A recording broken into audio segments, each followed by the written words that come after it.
जुबैर साहब, आपको कल वाली मीटिंग और उसकी आउटकम का मालूम है? अगर आप इसके ऊपर राय देना चाहें तो आपको हक हासिल है। जी देखें, बिल्कुल ये हकीकत है और पीटीआई के ख़ुद वज़रा ने मुझे पर्सनली भी बताया है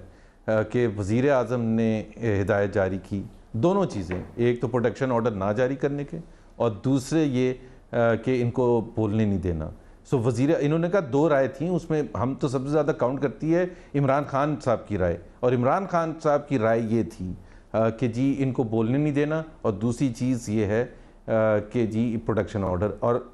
नदीम अफजल चंद साहब, नवाज़ शरीफ भी वज़ीर आज़म थे, उनके लिए जो लैंग्वेज इस्तेमाल की जाती थी, पूरी पार्लियामेंट के लिए जो लैंग्वेज इमरान खान साहब इस्तेमाल करते थे, अब उनको समझ आ रही है ना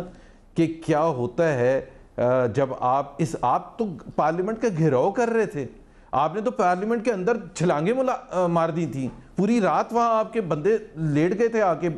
उधर। सो प्लीज़ पहले तो अपना थोड़ा सा शर्मिंदगी का इजहार करें कि हमने गलतियां की थी, और दूसरी चीज़ ये है माहौल ठीक करने का मैं आपको एक बड़ा सिंपल सा तरीका बताता हूँ। वज़ीर आज़म आए पार्लियामेंट में, शहबाज शरीफ, बिलावल और जो फ्रंट लाइन में 2-3 लोग बैठे उनसे हाथ मिला लें। अगर वो हाथ मिलाने के लिए तैयार नहीं है ना, तो फिर आप ये नहीं तवक्का कर सकते कि जी आप